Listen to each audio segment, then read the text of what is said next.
Bismillahirrahmanirrahim. Assalamualaikum warahmatullahi taala wabarakatuh. Kita jumpa di channel Pak Nidin, channel yang membincangkan isu-isu ekonomi dan juga bisnes. Kita sambung perbincangan berkenaan perakaunan, bagaimana perakaunan membantu usahawan bukan sahaja untuk memahami tentang perniagaan masing-masing, tetapi membantu untuk membuat keputusan-keputusan penting bagi menjadikan perniagaan lebih kukuh dan lebih utuh. Sekiranya anda suka dengan perbincangan di channel Pak Nidin ini, kongsikan channel ini dengan rakan-rakan usahawan anda dan ramai-ramai subscribe agar dapat kita bina kelompok usahawan yang lebih mantap di negara kita. Tuan-tuan dan puan-puan, dalam memahami perakaunan, ada satu perkara penting yang bagi saya kita kena fahami dahulu sebelum kita tengok kaedah-kaedah perakaunan dan bagaimana nak dilaksanakan dalam perniagaan, iaitu kita kena faham tentang persamaan perakaunan ataupun accounting equation. Dia sebenarnya konsep ni mudah saja tuan-tuan dan puan-puan. Dalam persamaan perakaunan, setiap aset yang kita ada, dianya dibiayai sama ada oleh modal kita ataupun oleh hutang ataupun liability. Maknanya aset bersamaan dengan jumlah modal dicampur dengan jumlah liability. Kita ambil satu contoh yang senang. Jika kita ada sebuah kereta, macam mana kita boleh memiliki kereta berkenaan? Yang pertama ialah sekiranya kita ada duit, kita bayar harga kereta itu sepenuhnya. Maknanya jumlah yang kita bayar ataupun mungkin itu boleh dipanggil modal kita sama dengan nilai kereta yang kita beli pada hari kita membelinya. Jadi aset sama dengan modal. Ataupun kita boleh menggunakan kaedah yang berbeza. Kita bayar sebahagian daripada harga kereta itu, kemudian selebihnya kita ambil pinjaman daripada institusi keuangan.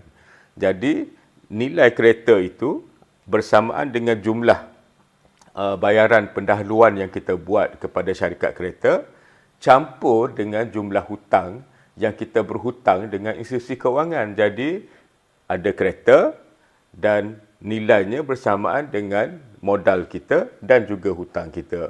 Jadi ini konsep penting di dalam perakaunan yang mana setiap aset yang kita ada ianya akan dibiayai sama ada daripada modal ataupun daripada pinjaman atau gabungan di antara keduanya.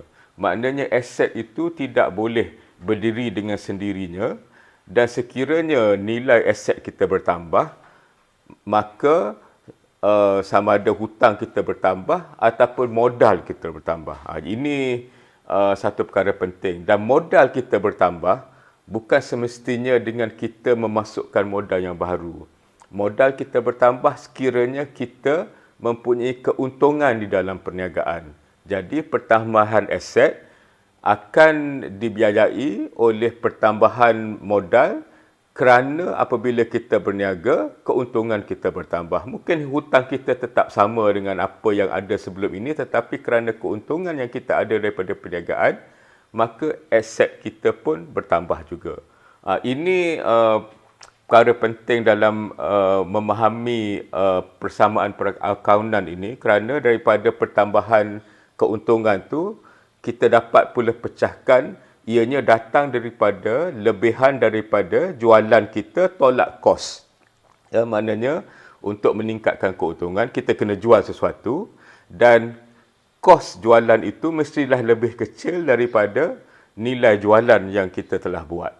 Jadi persamaan ini akan dikembangkan dan dikembangkan. Jadi inilah akhirnya akan menyebabkan kita ada satu persamaan perakaunan yang lebih menyeluruh. Misalnya aset kita campur dengan kos sama dengan modal campur hutang dan campur jualan. Dan ini kita perkembangkan lagi lah ya. Cuma apa yang saya nak sentuh hari ini ialah dalam kita memahami ataupun cuba memahami bagaimana perakaunan membantu usahawan. Saya rasa elok juga kita faham tentang konsep asas ini, iaitu setiap aset ianya akan dibiayai sama ada dengan modal ataupun dengan hutang. Jadi sekiranya kita tak ada modal 1 sen pun, maka tentunya pembiayaan aset tadi datang daripada hutang. Jadi hutang kena dibayar. Jadi ini juga akan memberi tekanan kepada perniagaan. Jadi saya rasa untuk kali ini cukup sekadar saya membincangkan secara ringkas tentang persamaan perakaunan ini, kerana ianya penting untuk usahawan fahamlah apabila kita cerita tentang kedudukan keuangan, kita cerita tentang untung rugi, usahawan akan dapat sedikit gambaran bahawa kedudukan keuangan dia ada aset dan ini mesti dibiayai oleh modal ataupun tanggungan ataupun kita panggil liability. Dan untuk meningkatkan modal, kita kena menjual lebih daripada kos yang kita tanggung. Sebaliknya, sekiranya kos kita lebih tinggi daripada hasil pendapatan kita, maka kita akan menanggung kerugian, maka modal kita akan menjadi lebih kecil dan aset kita juga akan menjadi lebih kecil. Ini satu perkara yang mungkin tuan-tuan dan puan-puan kena dengar 2-3 kali, kena cuba fahami, dan lepas ni barulah kita boleh cerita tentang apakah itu sistem perakaunan yang biasa ada, apakah laporan-laporan yang akan diterbitkan daripada sistem perakaunan berkenaan, bagaimana kita nak menggunakannya untuk membuat keputusan-keputusan perniagaan di samping kita memahami prestasi perniagaan, kedudukan keuangan, aliran tunai dan perkara-perkara yang akan membolehkan kita membuat keputusan perniagaan dengan lebih mantap. Jadi sekiranya anda rasa perkongsian saya ini membawa manfaat, maka kongsikanlah video ini serta ajak ramai-ramai rakan-rakan usahawan anda untuk subscribe channel Pak Nik Din, dan mari kita sama-sama memperkukuhkan lagi keusahawanan di Malaysia dengan ilmu-ilmu dan juga kemahiran-kemahiran yang boleh menjadikan perniagaan kita lebih mantap dan lestari. Sekian, wabillahi taufiq wal hidayah. Assalamualaikum warahmatullahi taala wabarakatuh.